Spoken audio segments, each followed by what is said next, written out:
Hello. Today we are talking about the definition and importance of community. We'll be talking about what community is, some of the benefits of community, looking at how communities are nurtured. We'll talk about the crisis of community in our current society, as well as the role of recreation and leisure within community. So let's take several minutes to brainstorm words and concepts that help us define the term community. Just get out a piece of paper and a pen and write down words or phrases that you think of for the term community. You might want to pause this video and just take a minute. Many of the words that you might have thought of are shown here on this slide. So we're looking at things like sharing, commitment, sense of belonging, inclusion, cooperation, self-help, having friends, networking, relationships, participation. These are all different concepts that we might think of when we look at the definition of community. So there are actually wide variations in how the term community is defined, but we're going to look at it this way. A community is a set of people with some shared element.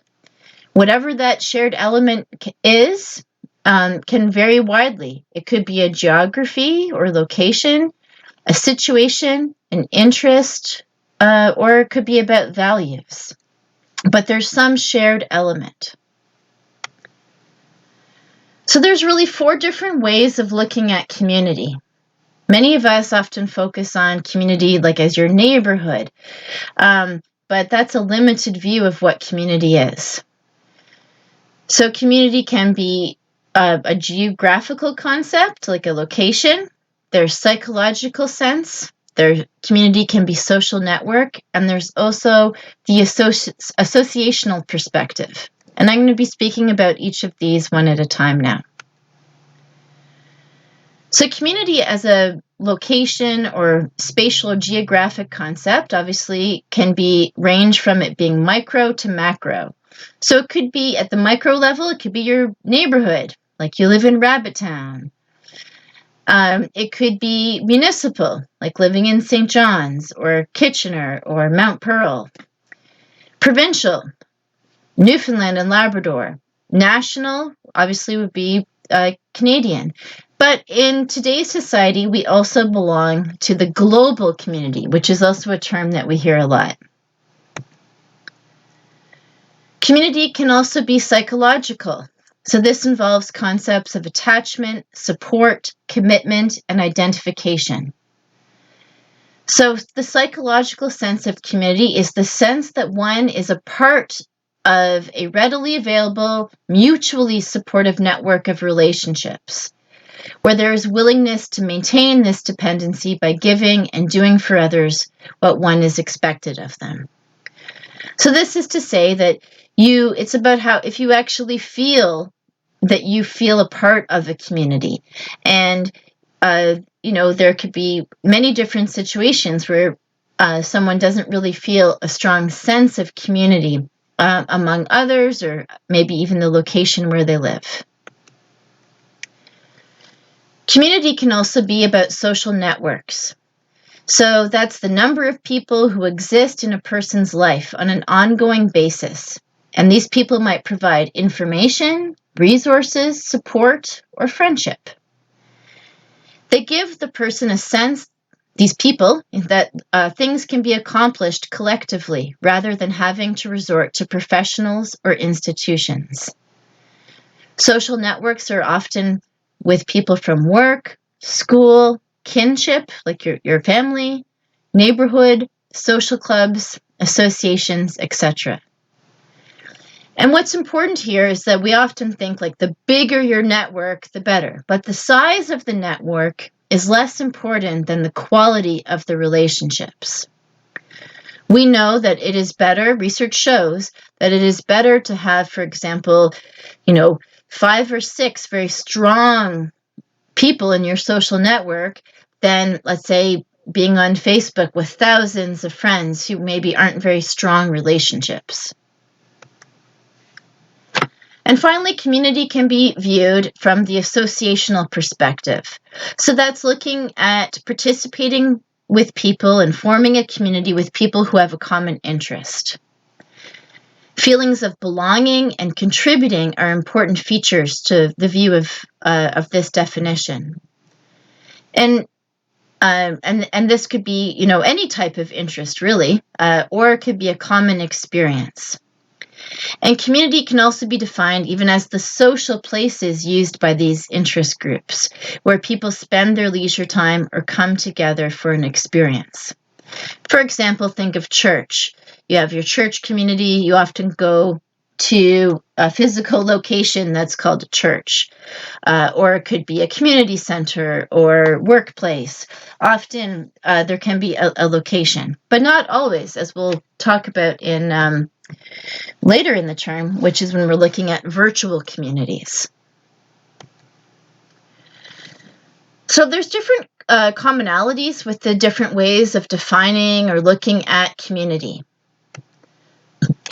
First is that consent of the person or voluntary participation.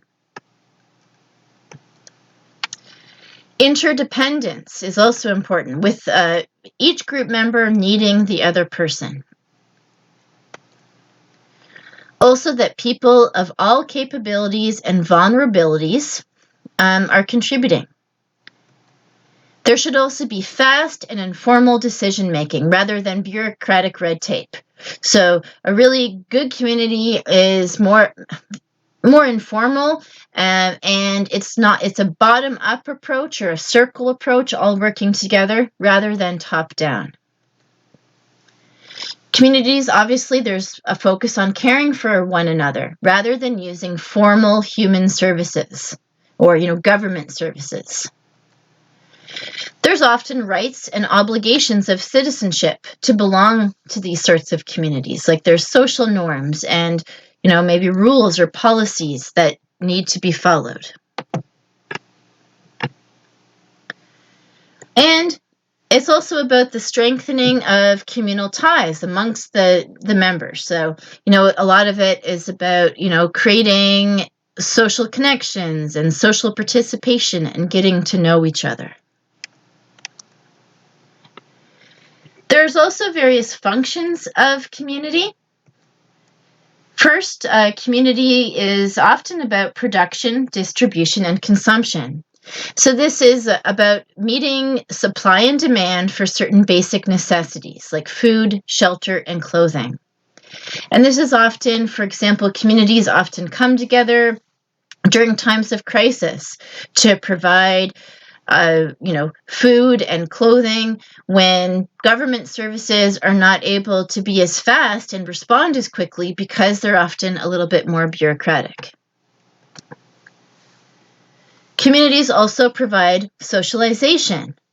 So it is, communities provide knowledge, social values, and also behavioral patterns.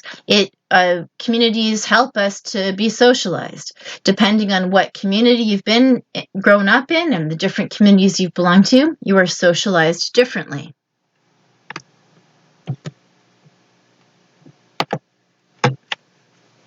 Communities also provide social control. So this is like a function is met by communities that ensures conformity to different group norms.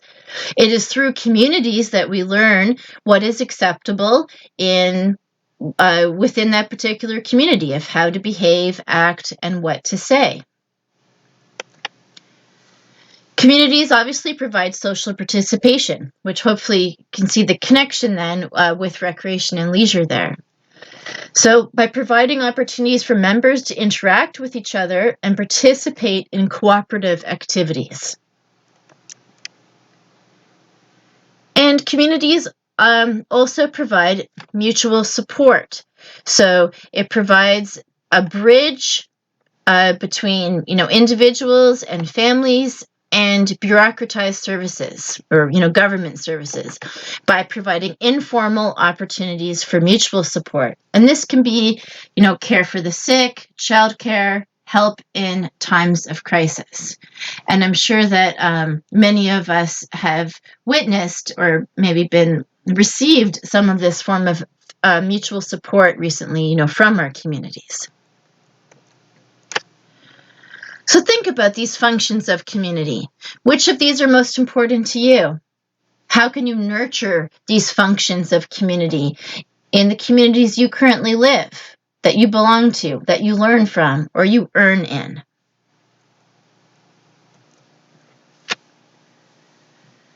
There are obviously also many benefits to community. These can be extremely, obviously, social, political. I could go on and just talk one whole lecture on benefits of community. Today, I'm just going to be focusing a little bit more on some of the individual benefits. So, we know that when individuals feel isolated from each other, various problems can develop. For example, we know that people who feel a strong sense of community are less likely to get colds and have many other forms of, physical and mental chronic illnesses. Research shows that people with a stronger sense of community are less likely to get a cold. And obviously, this is more likely to do with that a strong psychological and physical sense of community. It provides a buffer to stress and therefore illness. People are less likely to die prematurely than people who have don't have active social networks.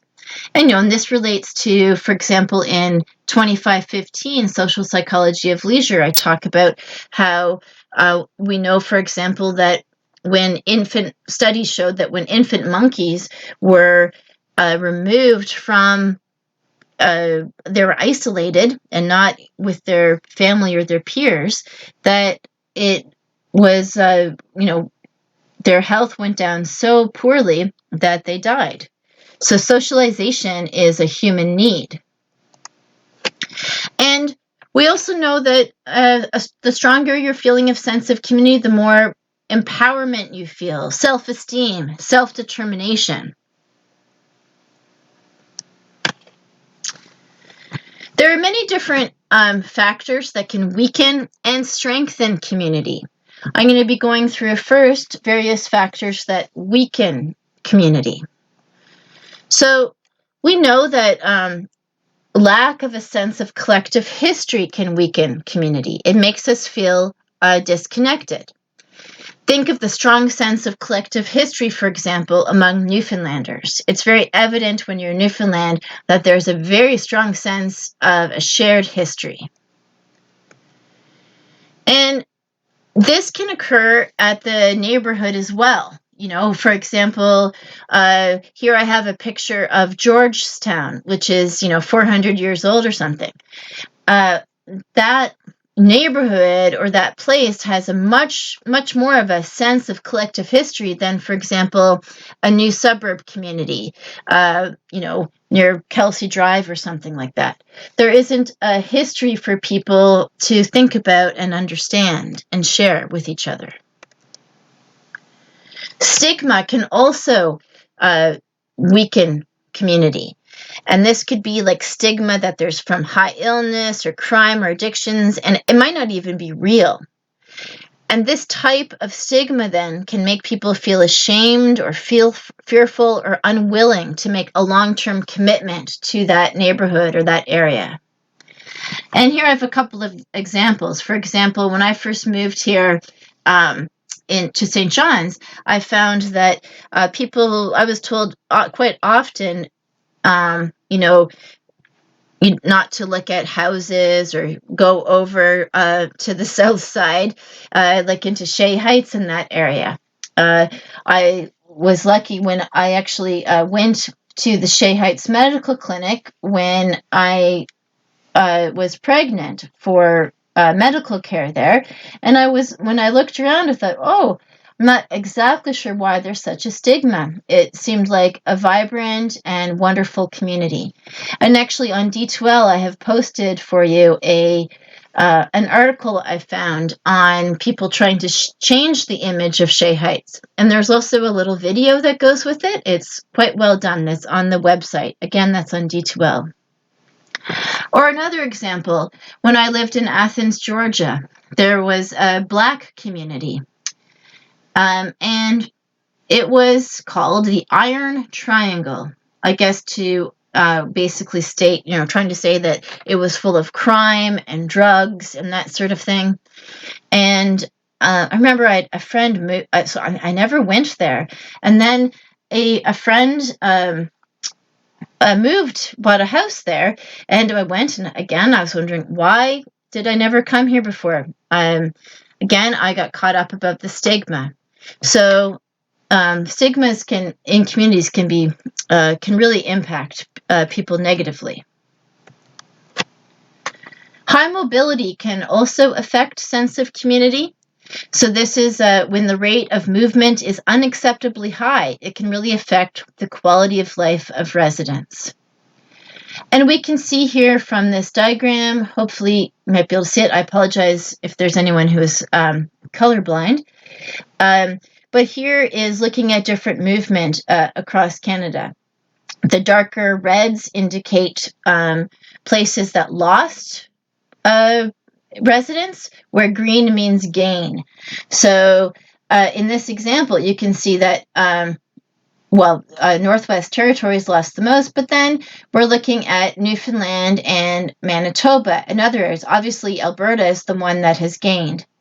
But this will affect community. Having people move in and out and not staying in the same place can affect a sense of community. Fragmentation will also weaken community. Fragmentation is when people from different social classes and ethnic backgrounds don't live, work, or play together. And a lot of this then has to do with housing and looking at housing options. The greater the variety of types of housing in a neighborhood, the greater the sense of community. For example, if there's a neighborhood that's all low-income apartments, well, it's only going to people who are living there then are from one walk of life. Or if you have very high-class, wealthy, detached homes with massive lawns, obviously when there's a certain type of person that will be moving there. But when you move into a neighborhood that has a wide variety of housing options, it really will help to reduce fragmentation. And personally, I found St. John's to be one of the least fragmented places I've ever lived. Maybe others would disagree, but for example, downtown St. John's, you go to one person's house and they're doctors, and in the neighborhood, their neighbor is a bus driver, and beside them might be, someone who is on assisted income. Lack of services, obviously, can weaken community, especially the loss of locally owned businesses. So here I have a few examples here. When grocery stores, for example, when a grocery store closes, or even just a small local store where you might buy milk and stamps, that will really affect the community. And lack of services can also include recreation and leisure and community services. So, for example, here in Bowens, there was Bowens is an island in British Columbia, and they've been trying to work on a community center for 65 years, is how long they've been trying to get it. Obviously, lack of services. Local decision-making is also very important. A strong community is one where members feel they have some control over the decisions that affect them. But too often, community consultation never takes place at all. For example, I remember when St. John's was deciding, they were doing a new strategic plan for recreation and leisure. They hired a consulting group, which probably cost them some money. And the consulting group was supposed to seek information from residents. So I think they tried to do some surveys, and then they also held town meetings. So I had that students could get bonus mark if they came and attended the strategic town hall meeting. So myself and 5 students went to this event that was held at City Hall in St. John's. It was February. There had been snowstorms, and they had it at 7 o'clock at night. And of course, how many people showed up? Well, it was only us. And yet, in the documentation, they're going to say in their strategic plan that the community was consulted. Well, that's a very poor means of making sure that you have community consultation. That's just lip service to hold a meeting at 7 o'clock at night in February in St. John's. Another example is there was a park that was in a major city in Canada.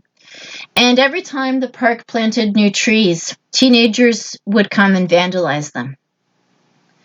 So they got to the point they thought that it's just a waste of money. They can't ever put trees into the park. Until someone got an idea.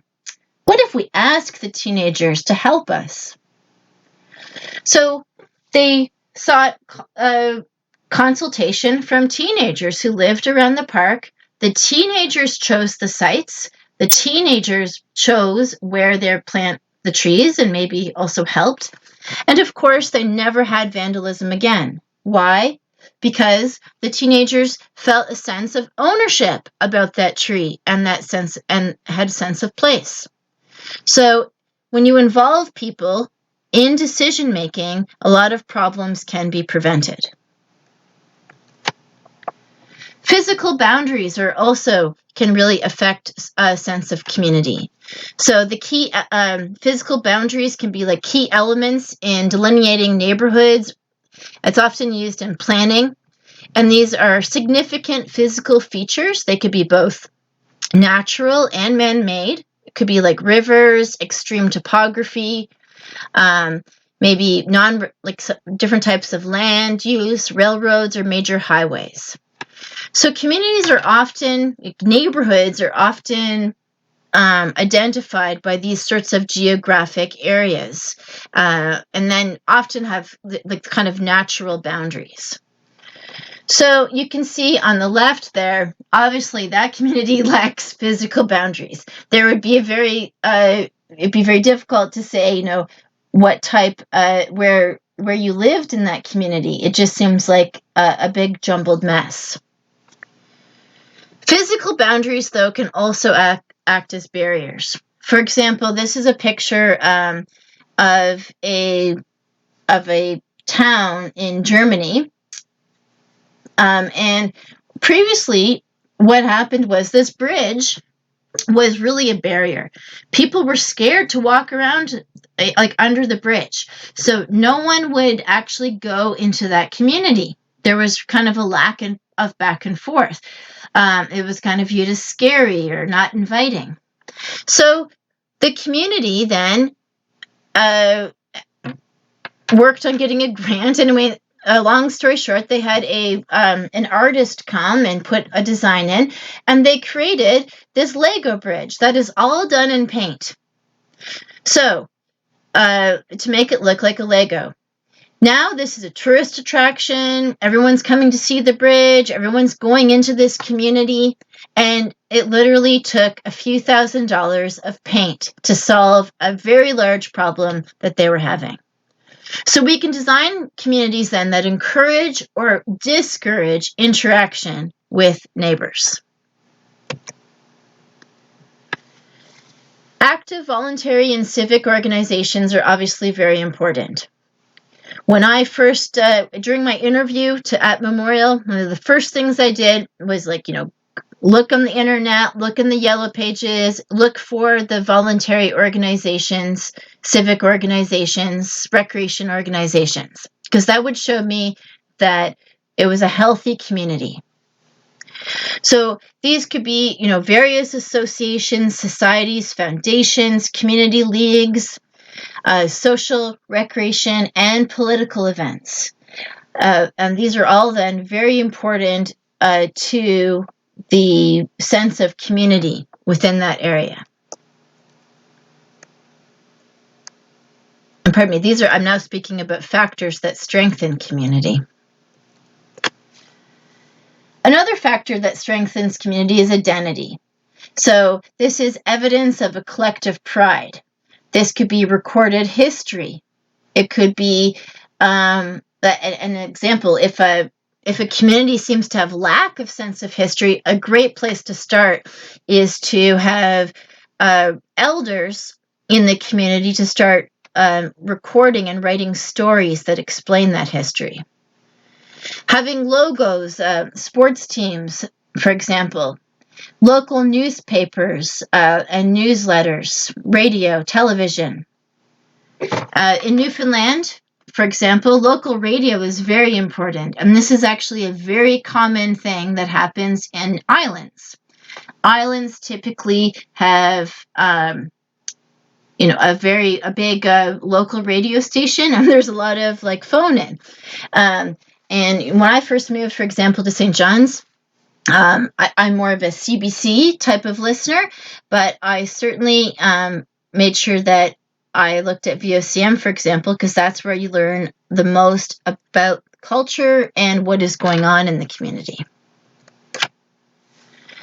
Community centers are also very important because they're a focal point where residents can meet together informally.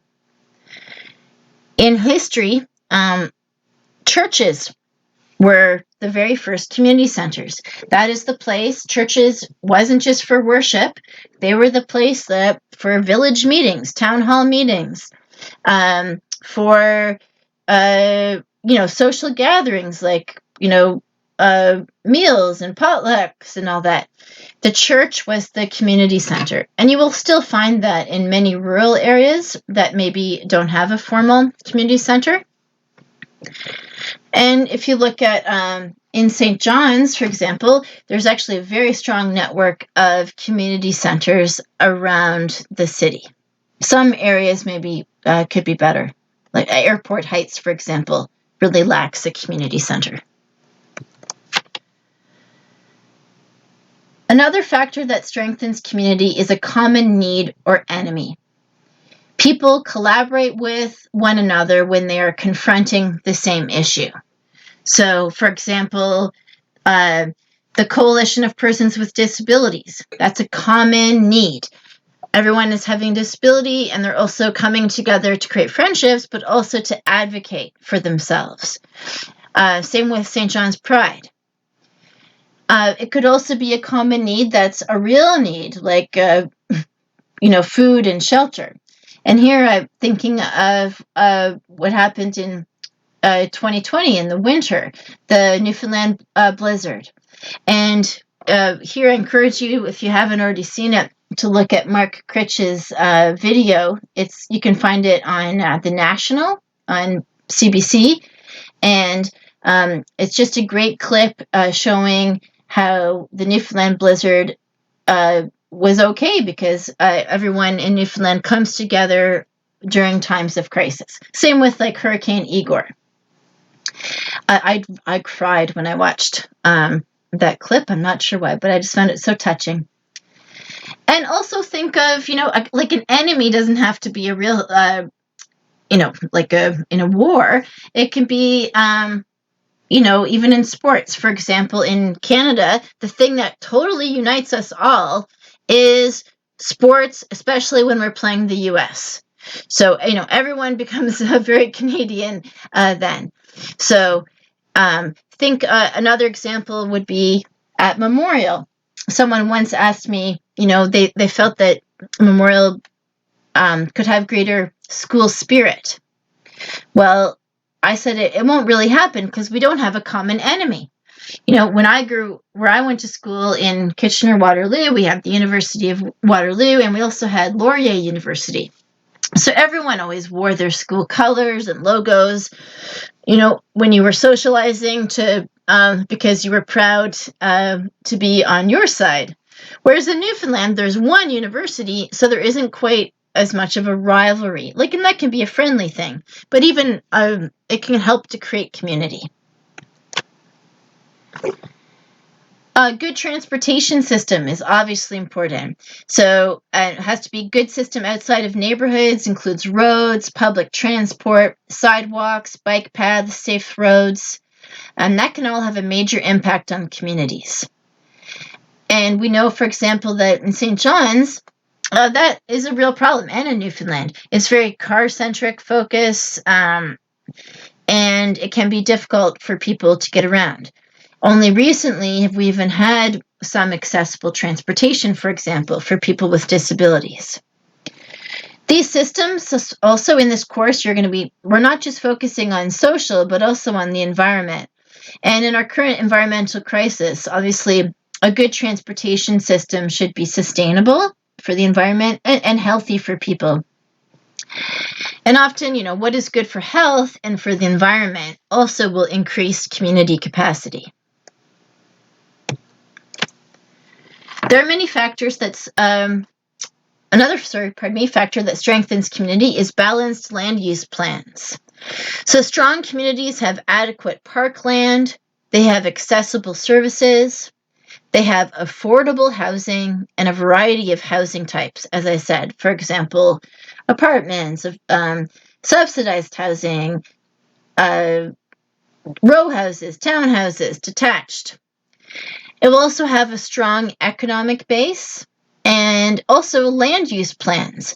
A land use plan that's got things like nature, residential, etc. And the more fragmented our land use plans are, the worse. So, for example, think of St. John's now. We used to all go downtown or different places to shop.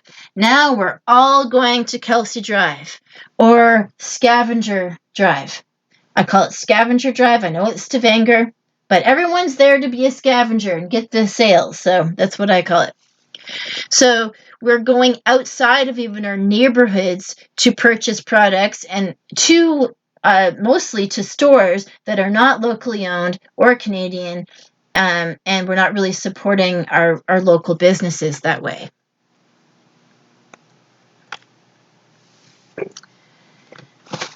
In our current society, there is a crisis of community. And this is because of our Western society predominantly. It also has to do with a rise in technology use. But for example, there's a famous researcher and academic, Putnam, who wrote a book called Bowling Alone. It's a very important book, actually, to community development. If you take a community development course at the graduate level, it's one of the books you always need to read. And it's called Bowling Alone, saying that there has been a reduced sense of community, a lack of social participation, and therefore, a lot of communities can't even have a bowling league anymore because people aren't joining. So the crisis in community is because of population trends. There's a crisis of the welfare state, which I'll explain, and also a rise on the focus on individualism. So there's several population trends that affect community. First, there is an increase in work hours. When I started my undergrad degree in 1995, that was the first time that I even had an email. Google and YouTube, none of that had even started. And so it was really focusing on, what's happening with these home computers and everything. So we learned in school that people were going, computers were going to reduce work hours, and we're going to have a greater amount of leisure time. So my first 4 years of my undergrad, we really focused on how do we get people to be engaged when they're going to have all this free time. But that's not what happened. And instead, we have an increase in work hours. North Americans, we work greater hours than anyone else in the world, and we have less vacation. Canadians also move frequently. Western Canadians are more likely to move than those in Eastern Canada. According to some studies I found, it said 2/3 of Eastern Canadians have lived in the same address for more than 5 years. Compared to people in Alberta or BC, only 50% can make that claim. And, even I think of myself, my grandparents were basically, born in St. Thomas or surrounding area, which is in southern Ontario. And that's where they grew up, got married, raised their children, and retired. My parents moved from that area to Kitchener, where, look at me, I have lived in Kitchener and Georgia and Newfoundland. So, and I'm not anywhere close to where my family is. We also have, obviously, in Canada, many new Canadians and recent immigrants. We know that recent immigrants have fewer contacts with their neighbors than people born in Canada or those who have lived in Canada for at least a decade. And this is true of not just being born in Canada, but also just not being from a place. For example, when I first moved to Newfoundland, Newfoundlanders are extremely friendly. They're awesome people, but I found it very hard at first. And that's because I wasn't from there. And it was hard to meet friends. No one even invited me for supper for a couple of years. And I think it's because, not that they didn't like me, but they didn't need me in their life. Newfoundlanders are typically still, they're still living, where they grew up. All of their high school friends still live in the same town or city, all their family. So a lot of people, they didn't really need me in their life or have room for me. And so it's important to think about that. It's not just about new Canadians, but anyone who has been, a Canadian who's immigrated to a new place.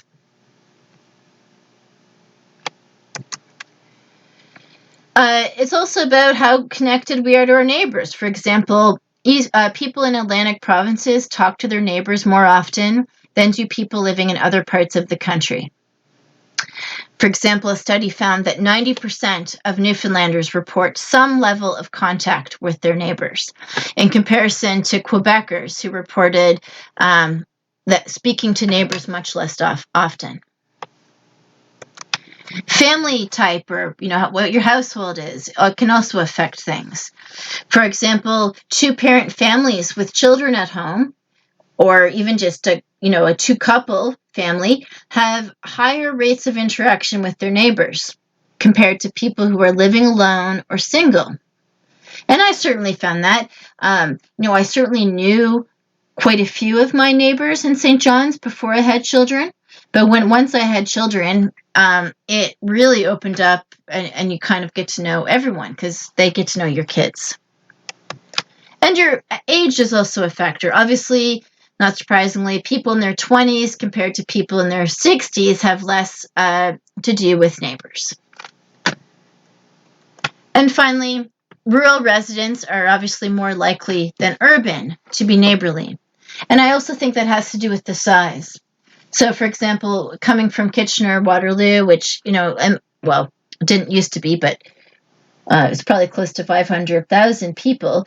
In my neighborhood, I lived there my whole life growing up, and I really only knew the immediate neighbors with whom my parents were very good friends with, and maybe one across the street.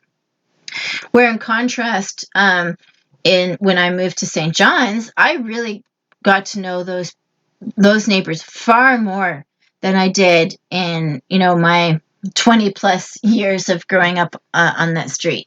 That could, again, that's also probably age is a factor there. So we also have a crisis in our welfare state. So what is the welfare state? Well, it's a set of government programs that provide security to the population, whether it's about being unemployed or ill or being an older adult. So this is, think of like 100 years ago, there wasn't universal health care or employment insurance or welfare or pension plans. These systems were developed after the Industrial Revolution and World War I, pardon me. The intent was to help people in poverty and in ill health. Very awesome intentions. These systems are good, but they're very top-down and they're bureaucratic. And they've created a culture where people don't help each other as much. So the problem really is then that the modern welfare state, or the government of how we do these things in Western societies, hasn't been able to deliver what it has promised. First, the welfare state, it aimed to make things socially equal, social equity. They wanted minimum standards of providing certain services and programs and maintaining social cohesion and collective responsibility. But those aims have only partially been fulfilled. The welfare state has not really been an effective way of bringing about a fairer society. Also, the welfare state is inefficient. Think of all, the lineups that happen when it comes to government. So governments even can't afford, they also can't not afford the welfare state. So it's a little bit of a double-edged sword that our society is in. These government systems are very good, as I'm saying, but it's kind of created a very top-down approach, and where people can really get lost in the system, especially people who are socially isolated and who lack community. So think about, what some of the bad effects the welfare state has had. For example, we have continuing cutbacks in public services. Recreation and leisure is often the first thing to get cut because it's not viewed as an essential service. We often have the lowering of quality of service, and people are very overburdened in those workplaces. People are urged to do more with less. You have less of a budget. And even think of, how this has happened in hospitals. Think of cleaning services. Cutbacks to healthcare have happened many times. And what was the thing that kind of went was often was janitorial and cleaning services. And obviously that has not done well with us. There's longer waiting lists and waiting periods. For example, if you have chronic pain or arthritis in Newfoundland and Labrador, you're waiting a minimum of 3 years to see a rheumatologist. For example, I wanted to see a rheumatologist when I was in Newfoundland, but I didn't even sign up because I felt like I was taking away the need for someone else to go, that someone else might need to go there more than me.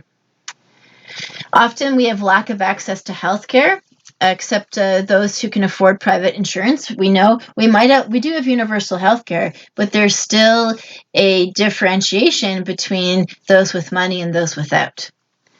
And this can obviously all impact our morale. Like, do we actually, how confident we feel in our government, and, overcrowding, and just general lack of confidence in the system to be able to cope with things.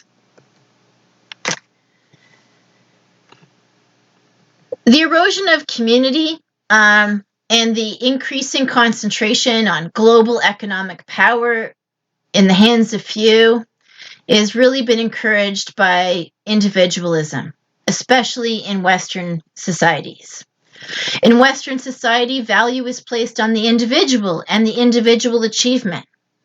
Failure to achieve is attributed to individual deficiencies, not the system. It's your fault, Valuing individual achievement is more important, and it's really about competition rather than cooperation.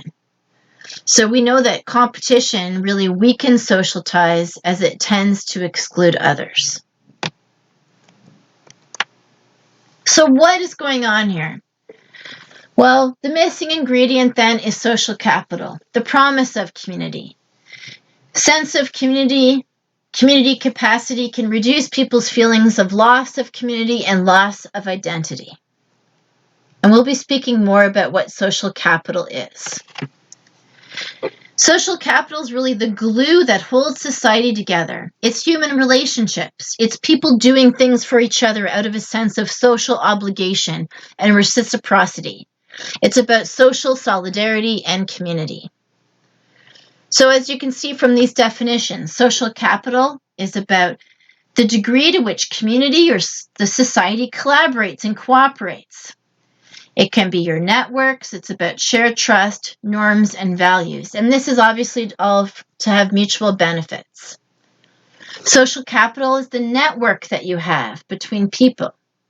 And again, it's about relationships and norms and trust.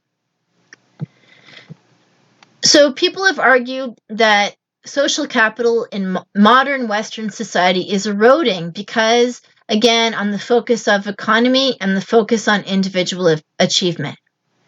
People who advocate for community development believe that it is become necessary to reverse this trend, to prevent further erosion of social capital.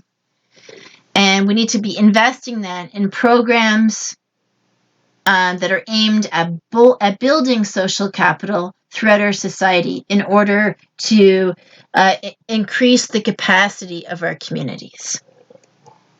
We'll be learning more about what social capital is. It's not just about, who you know. It's a greater concept. It's not social networks, but it's about the social resources that you have. So we can really then build social capital by strengthening civic society. So what civil society then is your formal and semi-formal structures that people establish voluntarily. And these could be, it's often outside of government, and it's to help individuals, families, and communities. So think of not-for-profit organizations, clubs and associations, environmental movements, service clubs, social and recreation organizations, any type of interest club. All of these things then sound like recreation and leisure. So community development is an approach to increase social capital by building civic participation. And we often are really doing that through recreation, leisure, and social services. When I was a child, this was my very favorite song. There are a lot of people that we haven't met around the neighborhood yet. Let's see if we can meet a few more, all right? Oh, who are the people in your neighborhood? In your neighborhood, in your neighborhood. Say, who are the people in your neighborhood? The people that you meet each day. Excuse me, sir.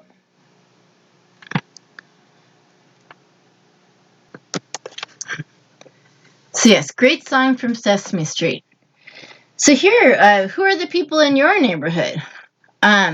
Take a moment and to write down the people that are in your social network. I want you to think about how you met those people. How connected are you? Like, for example, how often do you see them? And how do you maintain a relationship with them? What do you do with them? To maintain that friendship or connection.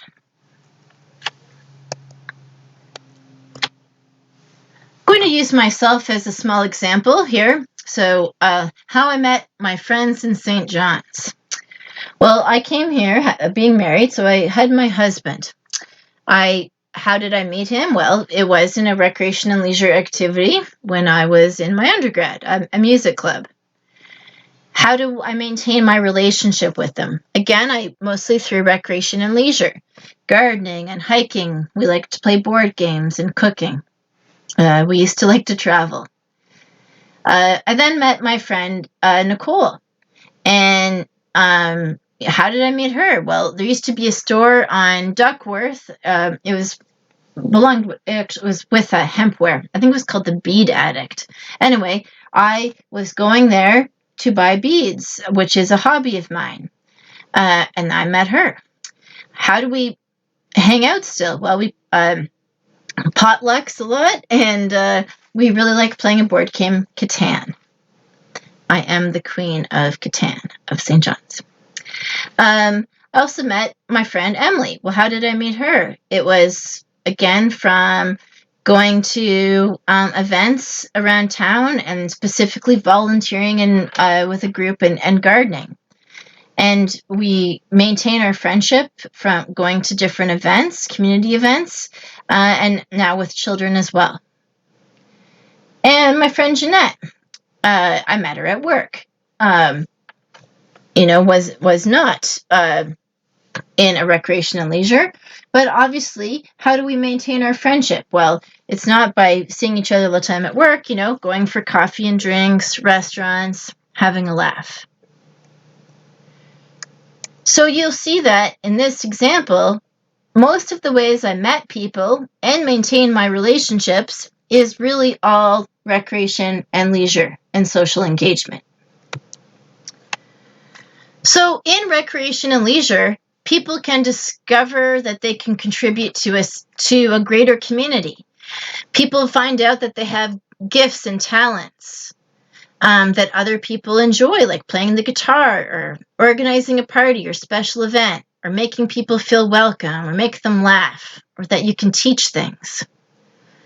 In recreation and leisure, we find out how we can contribute to our community, like maybe providing a local art forum, or being a part of a committee, or teaching people skills, or helping to raise money for a good cause.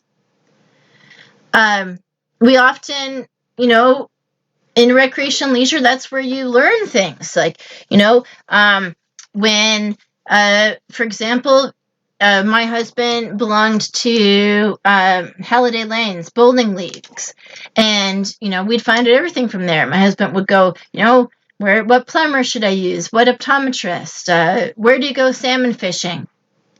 Find out when to plant vegetables in that climate. And it's also where people feel a sense of being connected to a larger group, of belonging. So leisure often takes a back seat when thinking about community development and community building. It's viewed as a frill. However, in this course, we're really focusing on, in my opinion, it's really the core of community. Recreation and leisure can build, foster, and support and maintain civic society, social capital, and thus community capacity and sense of community. Recreation and leisure builds relationships. Leisure experiences are really the foundation for relationship building. It's how we meet and maintain relationships. In our recreation and leisure, then it's really how we increase our social capital. So it is where you figure out, you get your resources. I think of, my dad plays golf. Well, through his golf friends is basically, all of them golf on Thursdays and they have supper together. Well, they're chitty-chatting. So usually on Fridays, I get information from my father that he learned, from his golf buddies about things I need to know.